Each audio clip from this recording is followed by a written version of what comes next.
common sense recap of the day's biggest stories. It's John Catsimatidis and Rita Cosby. Katz and Cosby on 77 WABC. And joining us now is the great Trump pollster, John McLaughlin. John, some new numbers are showing, the race seems to be tightening. As our dear friend John Katz always says, see you in September. Is this sort of a short-term sugar high that'll go away? I think the fun is just beginning. I mean, you have 82 days left. Who's having fun? It's fun for pollsters. We get to do a lot of. By the way, I don't think the numbers have changed that much. And the interesting part is, we did a poll the day before they debated in June, and we had Trump up too. It was a national poll modeled after the 2020 turnout. We had a proportion by the CNN exit polls of race and age and gender and ideology and party, et cetera. So we hold that pretty constant because you have a history of turnout. You know what the voters are when you call them. And, a lot happened in the month when you went from the debate where Trump won handily on the issues.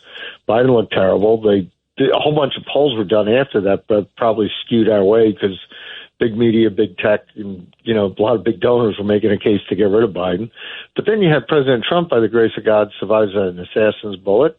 You have a great convention in Milwaukee for the Republicans where they came out unified, et cetera. And that Sunday, 3 weeks ago, Biden decides to drop out and handpick his successor, Kamala Harris. So after that, we take another national poll that we probably talked about on the air where Trump was leading Harris by 2. He was leading Biden by 2 in June. He was leading Harris by 2. The only difference was she went down. She did better. We went down among African American voters. We went up with white voters for Trump, and rural voters went up for Trump. But it's a close race. And then you go to the website today, Fox has us up 1. That's in the margin of error. And you've got, Rasmussen report says Trump's up 4. That's a little high. And you get Emerson says Harris is up 4. That's a little high. It's a close race. But for me, this is a lot better than 2016 when they said it was a Hillary lock. And I'm trying to say we could win a close race. And I was saying that on the radio with lots of people back then and on TV. And back then you had 139 million people come out, and Trump won by 78,000 votes. Right. What about the debates, John? What about John McLaughlin, Trump pollster? What about the debates? Because now they're trying to make it sound like they're Clint Eastwood. Tim Walz is like, see ya, JD, in October, make my day. And then you're hearing Kamala Harris, but at least it looks like they've sort of agreed to a Trump-Harris debate. This is, I think, the ABC one, September 10th. And then the vice presidential one, October 1st. The Trump and Vance team want to have more. But how could that reshape the race? What do you think is going to happen? And do you think that'll actually happen? Do you think we actually will see a debate, on both ends? I'm not sure of that because, President Trump has proposed 3 debates and, she only agreed to 1 so far.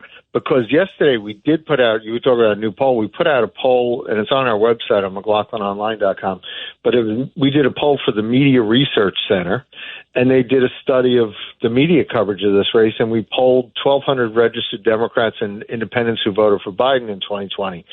And when Media Research Center, when they asked them about, are you aware of her positions that she would support the elimination of private health insurance?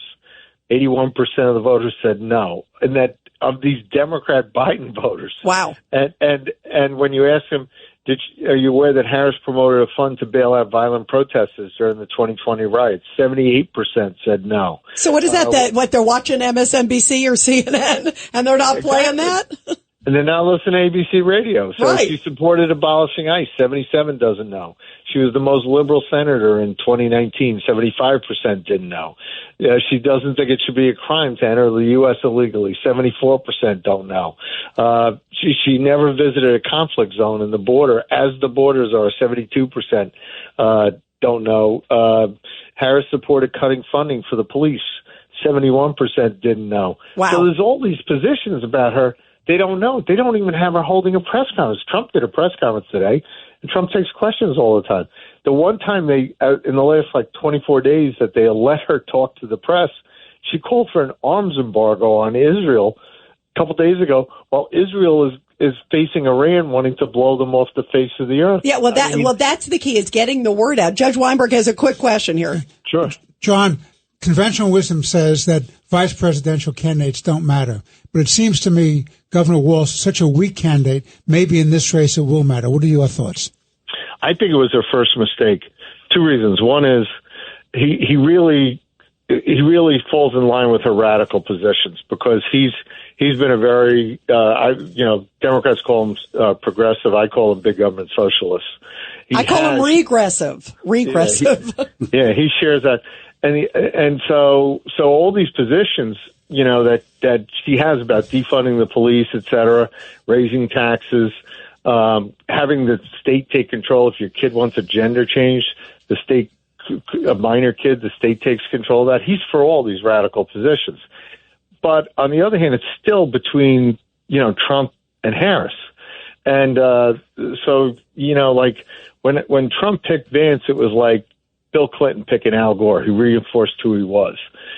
And I think when Kamala Harris picked Tim Walz, she reinforced who she was. Plus, the really bad part about that for her was she also turned down Governor Shapiro in Pennsylvania, not because of what he stood for, but because of who he was. There was enough reporting to say she didn't want to have somebody who happened to be Jewish on her ticket because it was too much of a liability with the pro-Hamas Palestinian vote. Well, that's why, by the way, that'll be interesting to see, where the Jewish vote goes this time, exactly to your point. John McLaughlin, thank you. You're terrific. We love having you here. Thank you. 82 days to go. You're going to have lots of things to discuss between now and the election. So well, we got to have you back on again soon, John. Yeah.